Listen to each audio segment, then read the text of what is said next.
Shalom, everyone. Welcome back to TLV Talk. I'm Rabbi Mark Greenberg. And I'm Mandy Greenberg Cook. It is a blessing to be with you. This week's Torah portion is Parshat Shlach, and we are in Numbers 13. Yes, and it goes from 13, 14 to 15. That's the chapters we cover. Yes. But we really want to zero in this week on chapters 13 and 14. Oh, they're heavy duty. They're exceptional Jewish history and very well-known story. We're talking about the 12 spies. Yes. That went out, but they weren't 12 spies. They were actually the princes Really? of the tribes of Israel. Ooh. Along with Joshua and Caleb, of course. But let's get into this right from the get-go. And it's named Shlach because Shlach literally means send. Yes. And God is saying, I want you to send on your own behalf men out into the land of Canaan, which I'm going to give to the children of Israel. Right.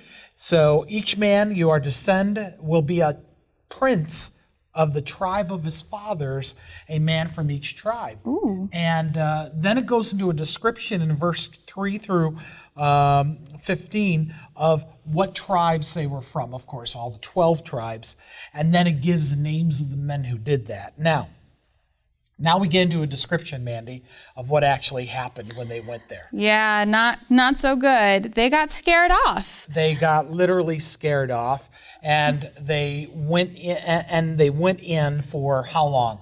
It says they went into the land for, it says in verse, I can't find it. 25. There it is. Thanks, Dad. They were there for 40 days. Great number. That's a good number. It's the pretty usual number. But the thing that's so interesting is that they saw all this provision. They saw all this plenty in the land, and then they saw the people, and they freaked out. Yeah, they absolutely just fell apart. If you want to get a snapshot of humanity, of how people view circumstances differently, you're seeing it right here, and it's pretty universal. Yeah. You can have the same conversation, be in the same meeting, and have two different people think of two entirely different outcomes. Right. Absolutely. And so Joshua and Caleb had a completely different perspective than the other 10 spies. As they went through the land, they just got completely scared off by the Amalekites and the Hittites and the Jebusites and the Amorites and the Canaanites and the Nephilim. And so there's just this crazy amount of stuff that they're seeing that they can't wrap their brains around how God's going to deliver them. And so the response is fear. Yes. The response is, whoa, we've bitten off more than we can chew. Yeah, that's pretty common among humans, though. If you're going to be a son and daughter or daughter of God and walk in faith, you've got to get to a place where God is the only one that's going to help you to overcome the things that are way beyond yourself. Well, what happens, Dad, when we don't obey God and we don't press through and we don't trust Him to take us through this situation and instead decide to go on our own little detour? Well, He finds a way around you to accomplish what He wants to get done. Ouch. And so, but at the same time, we see this 2 to 12. 2-12, that's 1/6, right? 2 to 10. 2 to 10 of but only 2 out of the 12 right actually saw through eyes of faith, as we see, that this can be accomplished. We can take it with the help of God. Absolutely. Now, here's the issue when we have people who have faith and people who are just saying, no, we're going to die, which is basically the thing. Yeah, I mean, we're all afraid of that if you're not, confident in the eternal life that Yeshua gives. Exactly. Death is something that most humans generally try to avoid. So when these 10 princes of Israel were like, they're too much for us, we can't do it, God actually calls them in chapter 14 grumblers. It's not just that they're called fearers or cowards, they're called grumblers.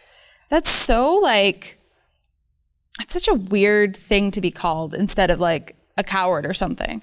And what happens to those grumblers? Grumblers begets grumblers. Ew. This is what you see in the beginning of chapter 14. And it says, all through the night, the entire community raised up their voices. In other words, those 10 princes infected nearly 1 million people. Oh, gosh, that's a lot. You know, we say around here, bad news travels fast. Yeah, especially on viral videos and things like that. Especially in this society and the media that we have today. Bad news travels really fast. Yeah. Good news takes a lot longer to get out. Absolutely. And this is what Caleb and Joshua said, we can do this. Come on, guys. Yeah, they actually said in verse 7 of chapter 14, it says, they said to the whole assembly of Bnei Israel, the land through which we passed is an exceptionally good land. If Adonai is pleased with us, he will lead us into that land and give it to us, a land flowing with milk and honey. Only don't rebel against Adonai. Don't be afraid of the people of the land. They will be food for us. The protection over them is gone, and Adonai is with us. Do not fear them. But the whole assembly talked about violently stoning them. So the lack of faith here and the polarity of viewpoint is really beginning to escalate here. And it escalated to a point where we come to verse 31 where God pronounces, enough, here's what's going to happen. Yep. Do you want me to read it? Go ahead. Okay. Verse 31 of chapter 14 says, as for your children whom you said would be like plunder, I will bring them in and they will experience the land that you spurned. But your bodies will drop in the wilderness for 40 years. Will drop in the wilderness. What is that saying? It's saying that because you rebelled, because you didn't believe Joshua, because you came against your leaders as well, guess what? You're going to rot here. That's so rough. So what do we do to avoid rotting in the wilderness, Dad? What does the new covenant tell us? The new covenant means forgive. Mm-hmm. The new covenant keeps coming back to us and say, have grace. From our perspective here at the Bible Society, we have to believe that the God in you is the same as the God in me. Right. And that no matter what, it's going to be okay. Yeah. And so, this kind of doubt is evident in Yeshua's life too. Right. So you were talking to me earlier this week about Philip.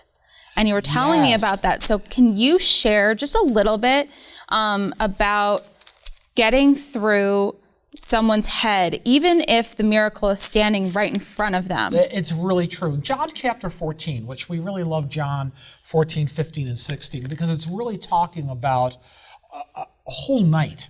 The time frame's really short, where Yeshua is going from a party to his disciples, back to a party, talking to Pharisees, and it's really a very interesting thing. And he says to his disciples, actually, in verse 6, a very famous verse, but we kind of, just put it away over here and don't take it in the entire context. So Yeshua says to Thomas, I'm the way, the truth, and the life, and no one comes to the Father except through me. If you have come to know me, you will also know my Father.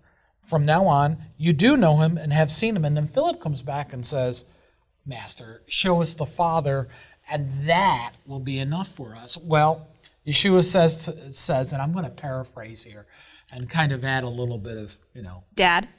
A little bit of dadding. A little bit of dad. Come on, Philip. I have been with you for so long. Have you not seen that, the Father, the God of Israel is in me, and I am in the God of Israel? Don't you believe that? Yeah. And again, it's that whole faith thing that even his disciples were really struggling with. Well, faith is a verb. It's faithing. It's faith-ing. And so it's really hard, especially when you see things that you can't necessarily understand. And as human beings, we try really hard to understand the world around us. And it's hard to understand pain and anguish and tragedy and to trust that God is on the other side of it, waiting with arms filled with love and hope. It's hard to trust that he allows these things, but God is not a God of judgment. He's a God of mercy and love and grace and kindness. And even in his laws and in his regulations, there is grace. So today, take some time to figure out what are the giants in your life. What are the things that you're being afraid of? And try and pray about what the consequences are going to be of not faithing through it. That's exactly right. So we're so glad you joined us this week. This weekend, go worship God. Yes. Synagogue or church. And in your Him. families. And in your family. Worship starts in your family first. Yes. All right. Well, God bless you. Thank you for joining us. We'll see you next time. Shalom, shalom.